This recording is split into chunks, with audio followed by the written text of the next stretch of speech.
Hey guys, welcome back to the channel. I'm Sean and you're watching Trails and Tropics. Today we're kicking things off with an epic trip to Mexico aboard Royal Caribbean's Enchantment of the Seas. This beauty is the second oldest ship in their fleet, but trust me, it definitely does not disappoint. Let's dive right in. When I first arrived at the port, I was so excited, but I was quickly asked to stop filming until I got through the terminal. So let's skip ahead and hop on board. Here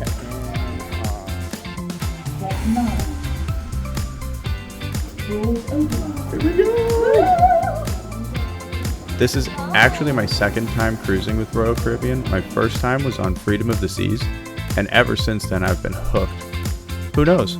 We might even take another trip on Freedom soon, so stay tuned for that.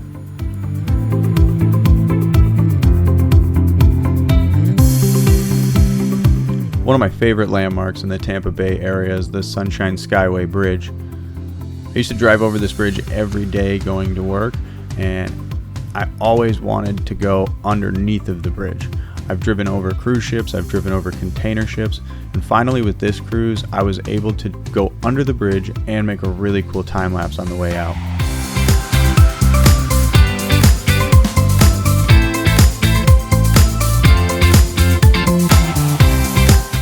Royal Caribbean really knows how to get you excited for your vacation, and the best part, it all starts right at sail away. The energy on board is electric, and you can't help but get hyped for the adventure ahead.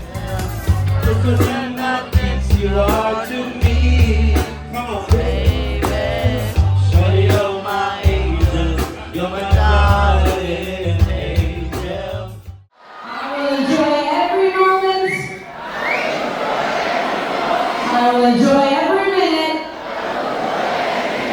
in the name of the Enchantment of the Seas. Alright, DJ. If you ever find yourself on a Royal Caribbean ship, you have to go to the balloon drop on Embarkation Day.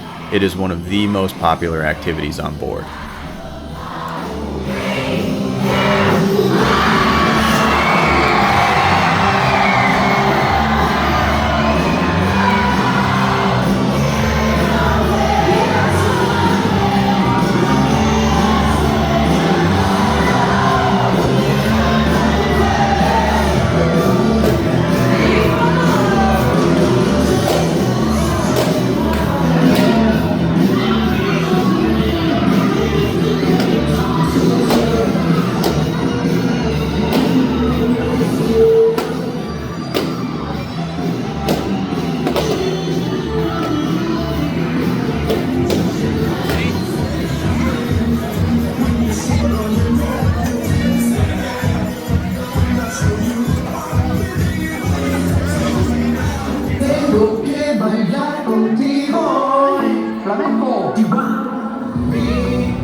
This is my favorite bar on the whole ship. The Schooner Bar is probably my favorite bar on any Royal Caribbean ship. It is my personal favorite venue. I love listening to the piano players in the evening, and it just sets a great vibe and a nice relaxing time.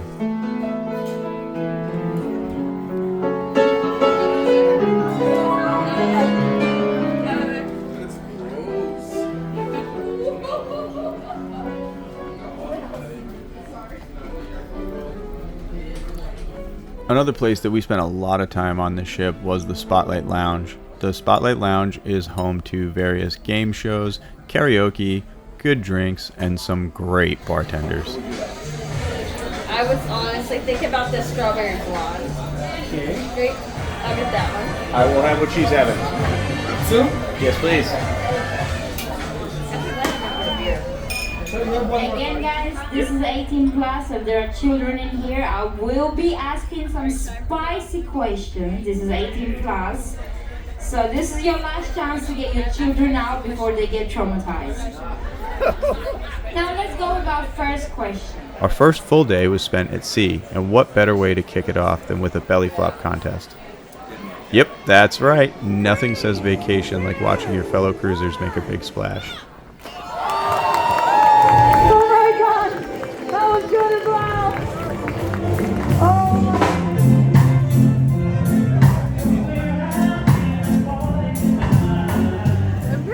climbing? Yes. Do some rock climbing. Rock I climbing. can't believe you've never been rock climbing. I haven't. Kind of nervous. Next, Melissa took to the rock climbing wall for the first time. And let me tell you, she crushed it.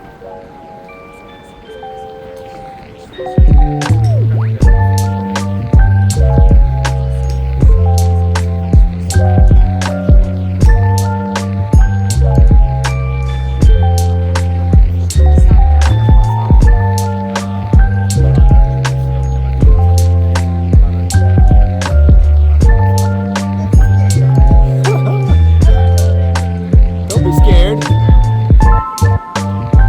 Keep going. Keep going.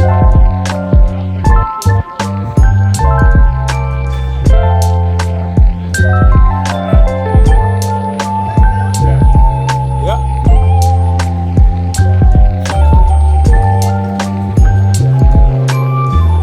Rock climbing is definitely one of my favorite cruise activities.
Now, if you're ever on a cruise, I highly recommend taking a sunset stroll around the deck.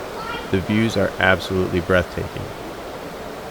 The colors are so vibrant, and there's just something so peaceful about watching the sun dip below the horizon.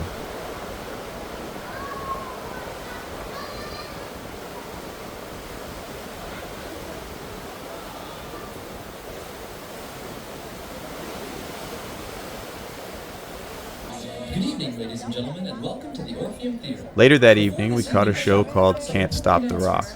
After a few announcements from the cruise director, the performance kicked off. It was great, and it's one of the highlights of our trip. I'm a big fan of Royal Caribbean's production shows. Good evening. How are we doing? Are we good? Now, let's talk a little bit about tomorrow. Where are we going? Where are we going, everyone?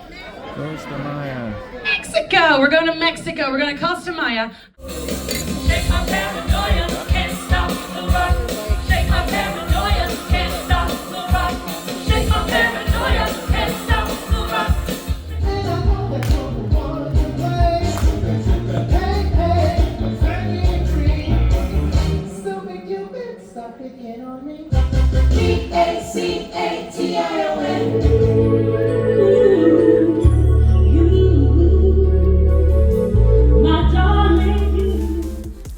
One of my favorite things to do on a cruise, explore in the dark. There's something so eerie and cool about walking around the ship super early when no one else is up. It's like you have the whole place to yourself.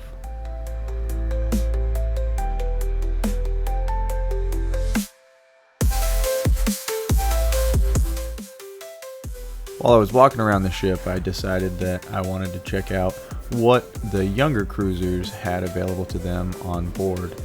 So I took a walk through the arcade, and this is where the Royal Babies and Tots area is, as well as Adventure Ocean. Little arcade in here.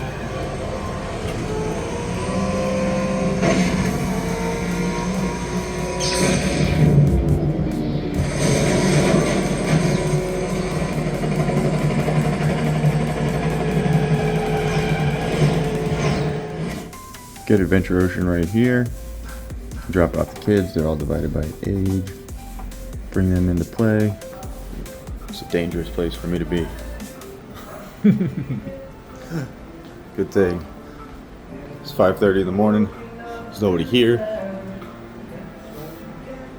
I don't have to worry about getting sucked into a machine. We came in last night. We did a little bit of our free play the other night. Didn't really get anywhere with the free play, but came in, put $10 in the machine. Melissa still got most of her money. I do not. Mine is gone. You get the casino bar and the cashier over here. Go walk through the bar. Get some more machines. In the bar. Enchantment is a nice ship. I do like this ship a lot.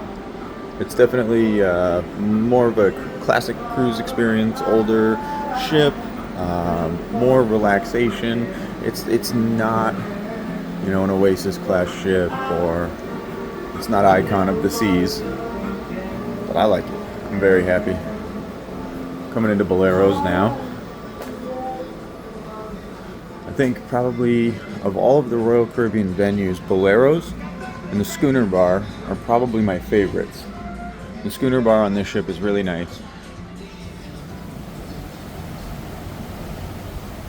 Deck 5 is one of my favorite places because you're right by the water. It's right there. You can't really see it right now because it's so dark still, but you can hear it. We did go to dinner at the main dining room last night, but we didn't end up bringing the camera with us. Went out and enjoyed some shows for Melissa's birthday. Her birthday was Saturday, and now today we are going to explore some ruins. So today I'm going to do a lot more filming, and we are going to bring you guys along for the ride. And we're back out on the pool deck. Alright, now it's time for an adventure. We are heading to Costa Maya, and let me tell you, the views are just stunning. How are we doing this morning? Good. We're out to go to Chacchoben. I'm excited. Me too.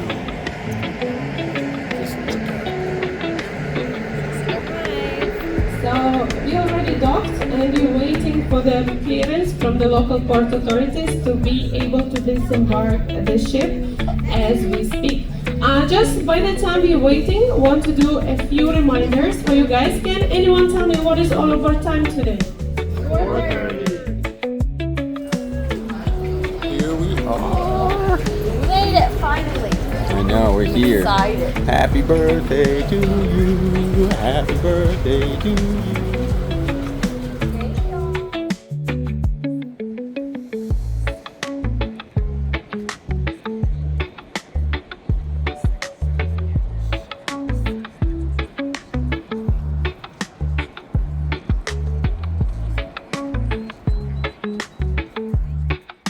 Look at you, cutie.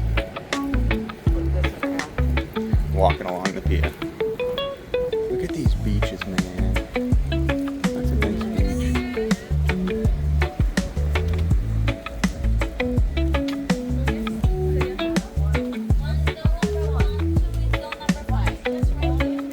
Thank you. So now we're passing through this village called Pedro Antonio de los Santos. Now, the main source of income of this community mainly comes through agriculture. As you can see, they sell a lot of seasonal fruits and fresh produce. Over here to the left-hand side, you're going to see the amount of fruit. One of the highlights of our day was a visit to Chacchoben, an ancient Mayan archaeological site. It's known for the red corn that was grown here and for being a significant part of Mayan civilization. Our guide gave us a fascinating tour, explaining the history behind the ruins and the people who once lived here. You are very welcome to my office. You are very welcome to Chacchoben Mayan Ruins. Chacchoben, guys, means the place of red corn. Unfortunately, as I told you, we don't have enough information about Mayans, so we don't even know the original name of this place. The name was given only by the archaeologists, okay? And amigos, this area, Chacchoben, was founded at the beginning in 1940s by a farmer called Sevillano. What happened? He didn't tell anyone about this place. So he was farming all around the area at the 40s until the 70s. Then, at the 70s, he hosted archaeologist whose name is Peter Harrison. And as Peter Harrison told the government about this place, officially, this place was found in 1972 by Peter Harrison. But here we know that the very first one was Sevillano Cubo, the farmer. Amigos, this area, Chacchoben, belongs from the Mayan classic, well, from the latest Mayan pre-classical period to the earliest Mayan post-classical period, which is from the 200s before Christ until the 900s after Christ. Okay, and all these buildings, guys, were built with limestone and a special kind of cement, which was a mix of mud, clay, lime, some sap, some trees, and water. If you're wondering where they took all that limestone, well, the whole peninsula of Yucatan is in a huge platform of limestone. So if we dig a little bit, we'll eventually find a lot of it. It's very easy, and they used to make quarries as well. Actually, guys, all this is limestone. Okay, now, yes, this is the building number 24. This was a multifunctional building, but mainly used as ceremonial building, which means that it was mainly used, well, for prayings, giving gifts to the gods, ceremonies, perhaps sacrifices of both humans and animals as well. And these buildings, guys, were built nesting dolls like matroshkas, Russian dolls. You know them? No? For those who don't know them, are those dolls in which you put away one, and there's a tiny one inside, and a tiny one, and a tiny one. That's a nesting doll, okay? Or Russian doll. Well, this is because when they changed the power, the new family used to build his own structure up to the previous one. And next day the same, and next day the same. So if somehow we're able to do this, we'll find a previous construction, and a previous one, and a previous one. This one has 4 layers. So 3 small buildings inside, but still completely solid. No tombs, no hollow, no nothing else but a previous building inside. Mayans used to make tombs that look like this. It's just that here are not excavated. Over here we're going to find only ceremonial buildings, completely solid ones. Okay? Actually, if you saw the little structure on as we were walking over here on the right side, remember that little structure I mentioned? That's a tomb, amigos. Archaeologists found some skeletons over there.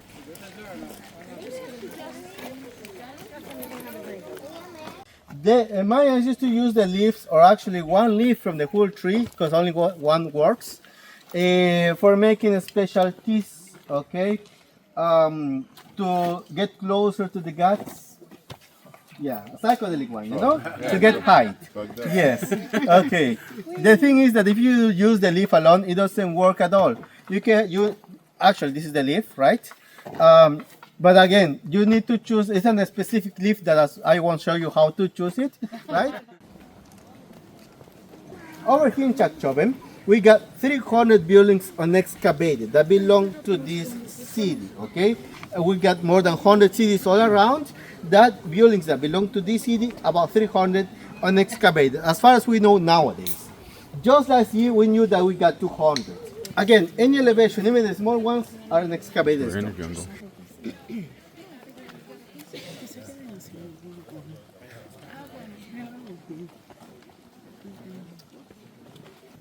The thing is that, amigos, these kind of trees are considered the middle of the universe into the Mayan cosmovision, the axis mundi. It's a tree of life, okay? Branches represents Ka'an. Ka'an is a Mayan word that means up, heaven, or sky. It is supposed that it's connected with the upper world. The trunk represents the mid-world, or the living world, the earth where we are, and the roots are connected with the Xibalba. The Xibalba, guys, is the Mayan underworld. Mayans don't believe in a hell, demons, something like that, no, but in an underworld and in an upper world. For Mayans, guys, everybody, everyone, it doesn't matter how you behave in life. If you are a good person, a bad person, it doesn't matter.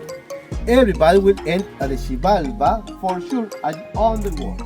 But you have the opportunity to not stay there. You can pass 9 tests, defeat 9 gods in order to go to the heaven. Once in the heaven, you can pass 13 steps, defeat 13 gods in order to get to the very top. You know, a video game like, pretty simple, right? Chacchoben is also home to a local termite population. Our guide Dennis explained how they make their nests in the trees. Somehow they realized that nobody bothers them on the trees. So they started building their nests on the trees, And again, nobody bothers them. They have been there for about 5-6 years, and they know that they need to take care of the trees as well. So they attack other trees, not their own. Yes. Really? Yes. This is Pablo A Group. Pablo A Group, this way please. Reservation or no? Don't forget the last one will be sacrificed today.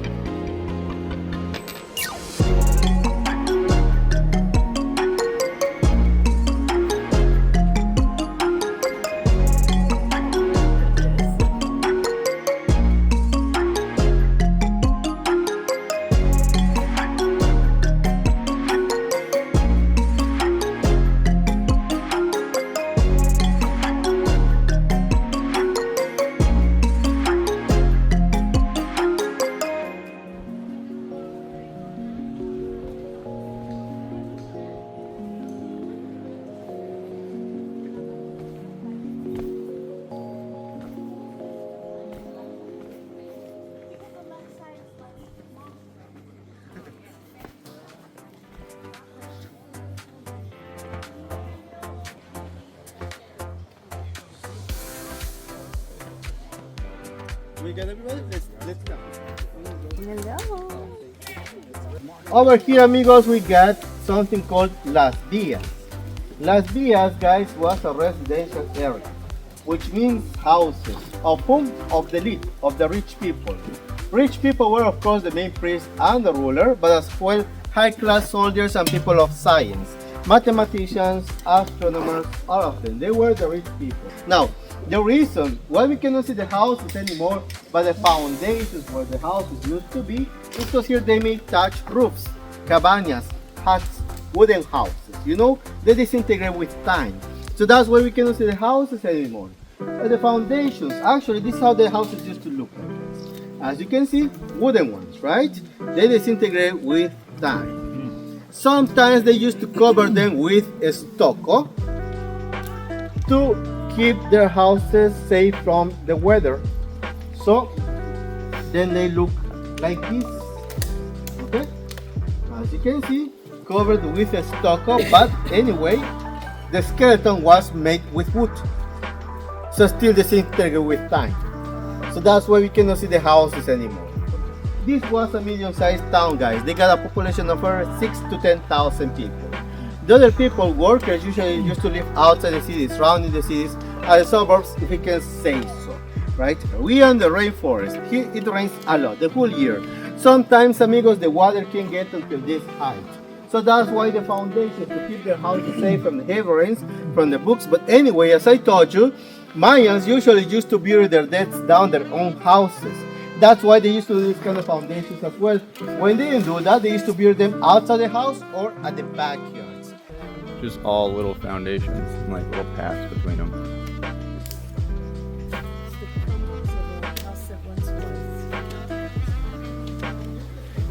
But it's so cool how they have it set up like this. It's just in a block. All houses. Yeah. They had their own little. The houses over there are Community definitely here. bigger. If you're wondering why they decided to build their city over here, well, just like any other civilization, because of the fresh water. While having a lagoon nearby, which eventually gets to a river, so fresh water, water for drinking. Anyway, Mayans used to make something called chultun. A chultun is a cistern on the ground in which Mayans used to gather water from the rain. This is how they used to.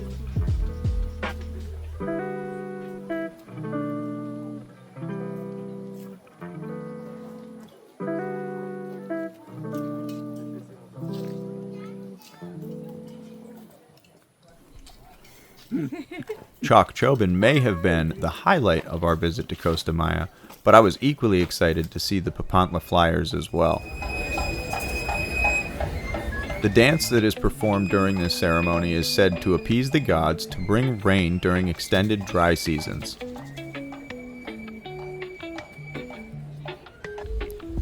There's also a lot of live music throughout the port in Costa Maya, and there were two players in particular that really set the vibe for me.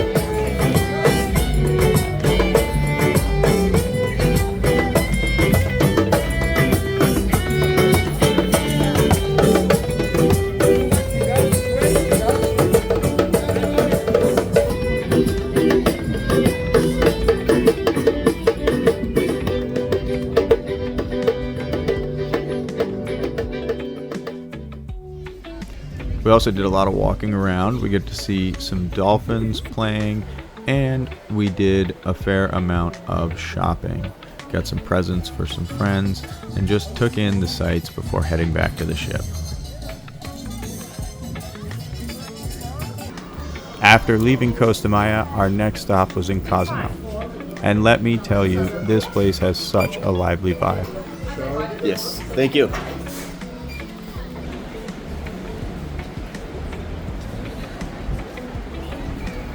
You see the numbers on the side? Yeah. 8 meters. Means that the ship goes 24 feet below the surface of the water. We spent the day just walking around the port, doing some shopping and soaking in the island atmosphere. There's so much to see and do, whether you're looking for souvenirs or just enjoying the sunshine. Just looking around. It's a very, very beautiful place.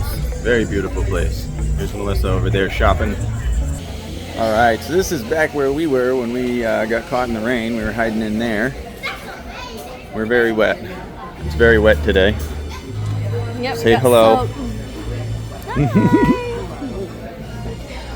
We walk back through. Very, very wet today. But it's okay. We had a good day.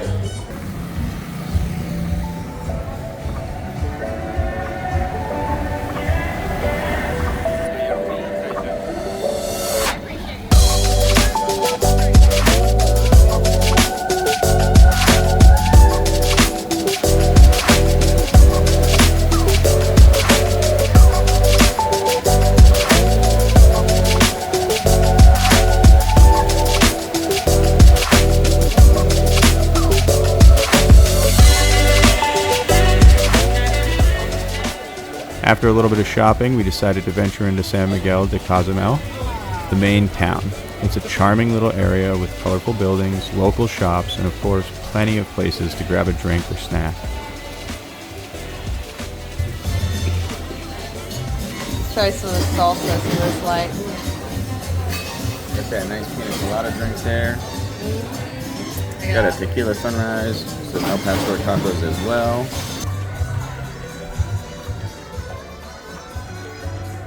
I mean, I put a lot on it.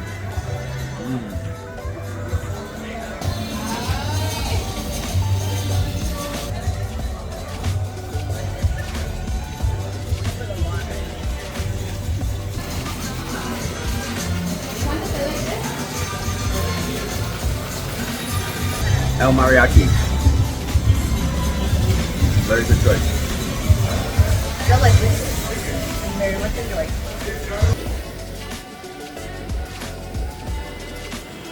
But the real highlight for us, the Coral Reef Monument.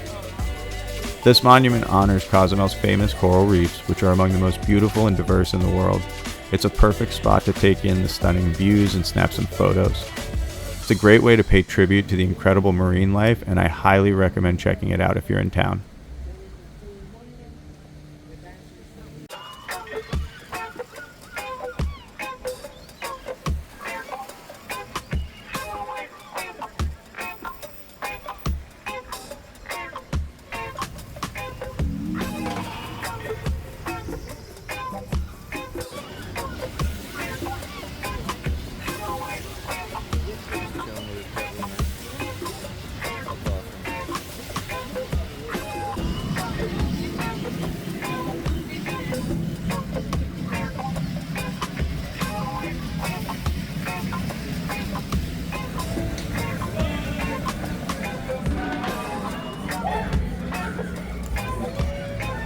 I'm going to walk through this thing.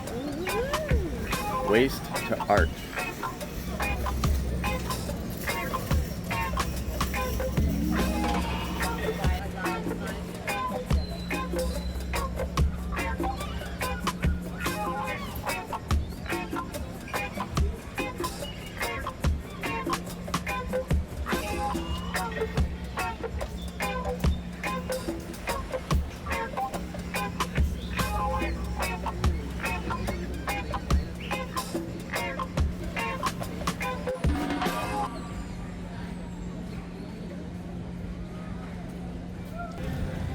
beer, $2.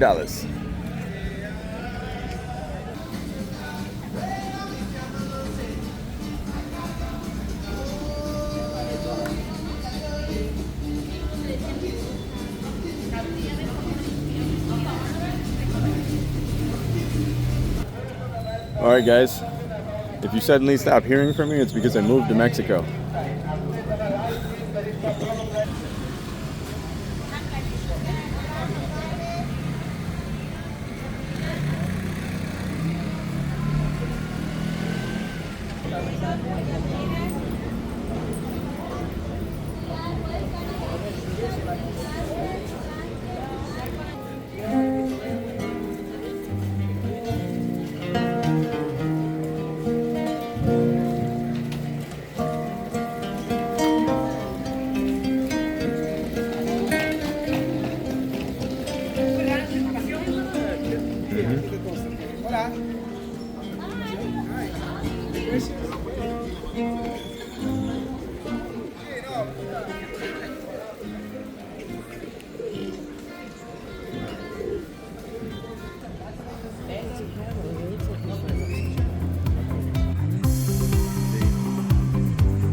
After a day of exploring, shopping, and taking in the sights, we headed back to the ship. Cozumel never disappoints, and I can't wait to come back again.